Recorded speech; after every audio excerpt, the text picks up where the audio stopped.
बहुत बहुत धन्यवाद।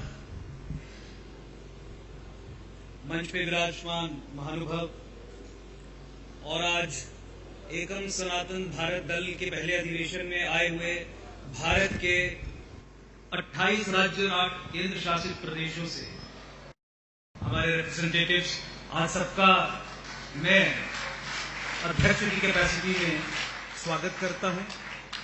शुद्ध हिंदी में बात करना आज ठीक नहीं रहेगा, क्योंकि आज north to south, east to west पूरा भारतवर्ष यहां पे आके बैठा है। मुझे लगता है कि हर एक भाषा का सम्मान करके ही मुझे अपना उद्बोधन वक्तव्य रखना चाहिए।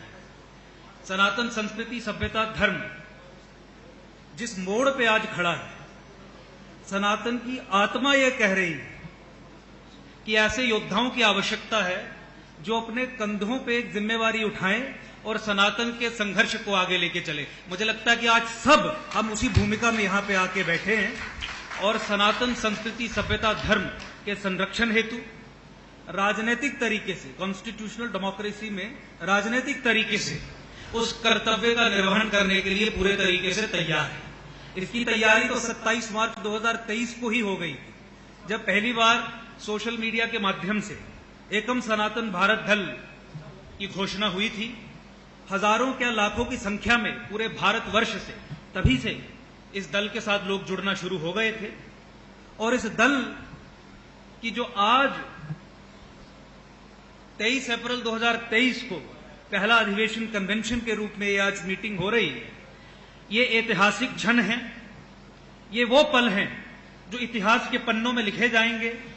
ये वो पल हैं जिन्हें सुनहरी अक्षरों में लिखा जाएगा, क्योंकि पहली बार आप 800 साल कहें, 1000 साल कहें या सिंस इंडिपेंडेंस कहें, किसी भी दृष्टिकोण से देखें, संघर्ष लगातार रहा है।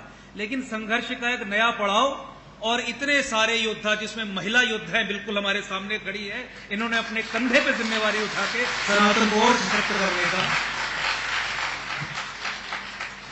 उद्देश्य बनाया है। कुछ बातों की घोषणा करना इंपॉर्टेंट है। एकम सनातन भारत दल एक पॉलिटिकल पार्टी है जिसकी घोषणा 27 मार्च 2023 को हुई और फिर उसके बाद हमने कहा कि जितने भी इसके मेंबर्स होंगे, फाउंडर मेंबर्स होंगे, वो हरिद्वार में आके, आज जैसे हम आए हैं,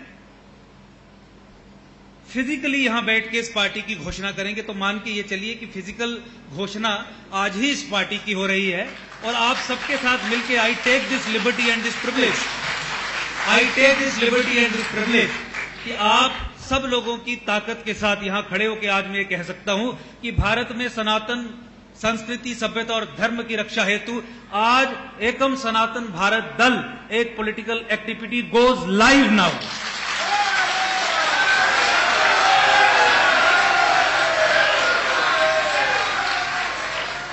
2024 मार्च, अप्रैल, मई हमारा पहला युद्ध है।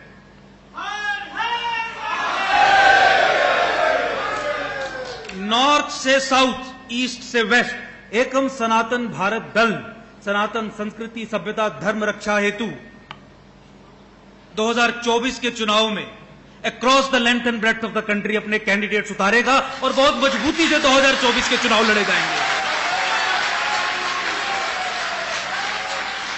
आज जो डींगे हाँकते हैं ताकि मेंटल पैरालिसिस हो जाए, आपकी सोचने की क्षमता खत्म हो जाए। आप क्रिटिसिज्म तो करें, आप पीड़ित तो हों, लेकिन जब सॉल्यूशन की बात आए तो फिर आपसे पूछे विकल्प क्या है, विकल्प क्या है। आज मैं आपसे पूछता हूं, क्या विकल्प है, क्या विकल्प है? पूरे भारतवर्ष के सामने क्या विकल्प है? एकम सनातन भारत दल एक नया विकल्प है और इस विकल्प को 2024 में पूरी मजबूती से उठा के north to south, east to west Sanatan के संरक्षण हेतु हम ताकतवर तरीके से उतरेंगे। बहुत बार आपने मेरे टीवी इंटरव्यूज में, यूट्यूब पे एकम सनातन भारत दल के सप्त सिद्धांतों के बारे में बोलते हुए सुना होगा, लेकिन आज ये आवश्यक है कि उन सिद्धांतों को डिटेल में आज मैं यहां इलैबोरेटली उस पर बात करूं। आज मीडिया के लोग सामने हैं, पूरा देश हमें सुन रहा है, आज नहीं सुन रहा है तो वीडियो के माध्यम से आने वाले कुछ समय में सुनेगा। तो ऑन रिकॉर्ड ये सब चीजें लाना बहुत आवश्यक है। एकम सनातन भारत दल के सप्त सिद्धांत ही मुझे लगता है कि ऐसे वो core non negotiable fundamental principles हैं जिनसे जुड़ के आप हजारों की संख्या में आज यहां पे आए हैं। एक विचार से जुड़ के आप सब हजारों की संख्या में यहां पे आए हैं और जैसा कि मेरे से पहले भी संदीप जी ने कहा कि ये ऐतिहासिक क्षण है। मुझे नहीं लगता कि भारत के इतिहास में कोई भी ऐसी पॉलिटिकल पार्टी होगी जिसका पहला अधिवेशन, और जब हम सब लोग व्यक्तिगत तौर से एक दूसरे को जानते नहीं है, इतनी भारी संख्या में संपन्न हुआ होगा और जिसमें साउथ इंडिया, नॉर्थ इंडिया, मध्य Bharat, North East, West India, East India, सब जगह से रिप्रेजेंटेशन होगी। ये बहुत बहुत बधाई के पात्र हैं हम सब, और मैंने इसीलिए कहा कि ये ऐतिहासिक क्षण है। पार्टी के सप्त सिद्धांतों पे आए। राजनीतिक पार्टी है, बात पॉलिटिकल होगी।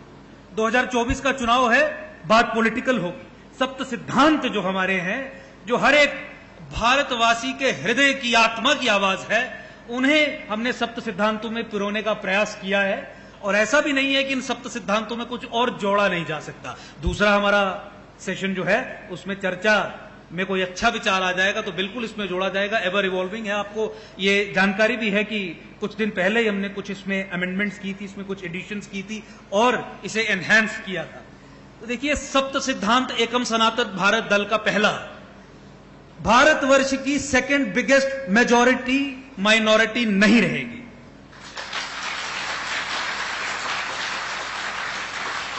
हमने ये कहा कि संविधान में संशोधन कर केवल 5% से कम जनसंख्या वाले समाज को ही अल्पसंख्यक होने का दर्जा मिलेगा। अल्पसंख्यक as a concept, minority as a concept constitutional है या अनकॉन्स्टिट्यूशनल है, उस पे हमारे मत पब्लिक डोमेन में है, वो बात साफ है। बात पॉलिटिकल है। संघर्ष कैसे होगा, पहला पड़ाव क्या होगा? पहले पड़ाव में आप सेकेंड बिगेस्ट मेजॉरिटी को, जो पिछले 70 वर्ष से इलीगल तरीके से सबवर्सिव एक्टिविटीज करने के लिए माइनॉरिटी स्टेटस का इस्तेमाल कर रही है, उससे विहीन करेंगे। इंडिजिनस धर्म, सनातन धर्म, उन्हें जोड़ के आगे चलना, इतने बड़े संघर्ष के लिए संविधान में संशोधन करना, वो आप उसे एक टैक्टिकल मूव समझ सकते हैं। जब आपने सेकेंड बिगेस्ट मेजॉरिटी को माइनॉरिटी के फ्रेमवर्क से बाहर निकालना है, जो राष्ट्रीय सुरक्षा के दृष्टिकोण से कौन से महत्वपूर्ण है, जो संविधान की मूल भावना के दृष्टिकोण से महत्वपूर्ण है, तो आपको प्रॉब्लम को आइसोलेट करके एड्रेस करना पड़ेगा। इसलिए बहुत सारे लोग जो ये कहते हैं कि आप माइनॉरिटी और मेजॉरिटी के कॉन्सेप्ट में जाते क्यों हैं, मुझे लगता है कि इस दृष्टिकोण से भी देखिए, ये पहला कदम है। ये पहला कदम है। हमारे एनआरआईज, ओआईसी और भारत के वो लोग जो विदेशों में बसते हैं, उनकी नेचुरल होमलैंड तो भारतवर्ष ही है। कितने दशकों से संघर्ष कर रहे हैं कि उन्हें भी यहां पे डुअल सिटीजनशिप दी जाए, उन्हें भी यहां पे वोटिंग राइट्स दिए जाए, उन्हें भी यहां पे पूरे राइट्स दिए जाए। हमने कहा कि एकम सनातन भारत दल के सप्त सिद्धांतों में यह रखा जाएगा, भारत को सनातन धर्मियों के लिए केवल एक नेचुरल होमलैंड, प्राकृतिक राष्ट्र हम घोषित करेंगे, ताकि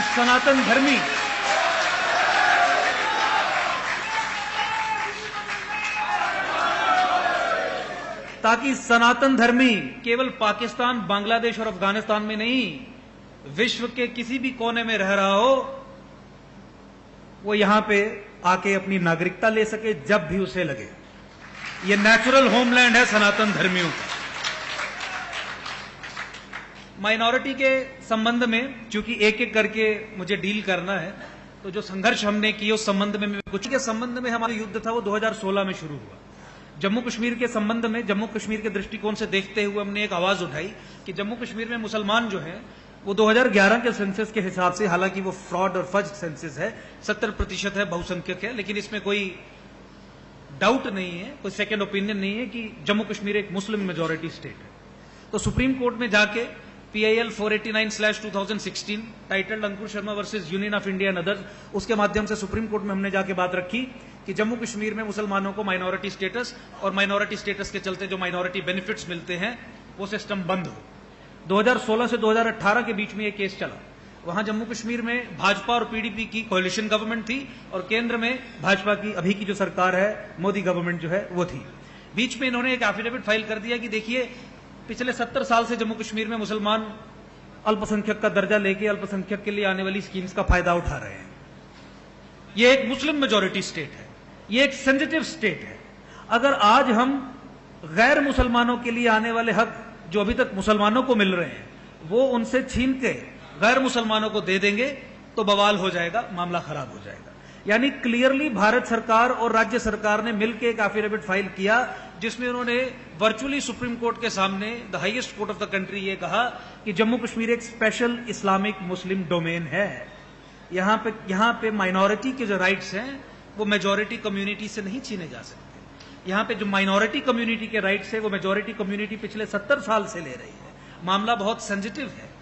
हिंदुओं के गैर मुसलमानों के जो हक हैं वो उन्हें नहीं दिए जा सकते। अल्टीमेटली सुप्रीम कोर्ट ने एक बार 15,000 का, दूसरी बार 30,000 का सरकारों पे जुर्माना लगाया। केस जैसे तैसे आगे बढ़ा। ज्वाइंट कमेटी कॉन्स्टिट्यूट की गई। सुप्रीम कोर्ट ने राज्य सरकार और केंद्र सरकार की ज्वाइंट कमेटी कॉन्स्टिट्यूट की इस विषय पे इश्यूज को रिजॉल्व करने के लिए।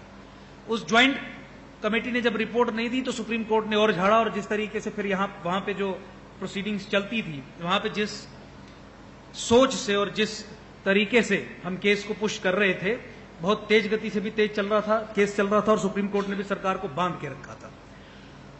अल्टीमेटली 12 मार्च 2018 को उस ज्वाइंट कमेटी को केंद्र सरकार और राज्य सरकार को घुटनों पे लाने पे मजबूर हमने किया और केंद्र सरकार और राज्य सरकार ने लिख के सुप्रीम कोर्ट में दिया कि जो इनकी याचिका में कहा जा रहा है वो बिल्कुल ठीक है और जम्मू कश्मीर में अब मुसलमानों को अल्पसंख्यक का दर्जा नहीं मिलेगा।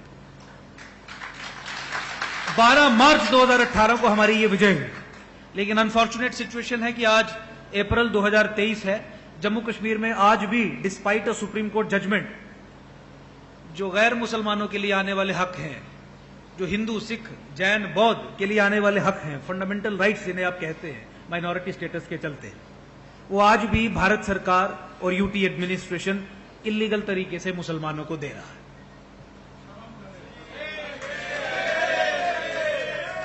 इसीलिए हमने कहा कि जम्मू कश्मीर की तो बात तो छोड़िए, हम पूरे देश से ही समस्या का निवारण कर देंगे। सेकेंड बिगेस्ट मेजॉरिटी को स्टेटस ही खत्म कर देंगे। तो ये हमारे संघर्ष की कुछ, जिसके बारे में डिटेल में दूसरे सेशन में बात होगी,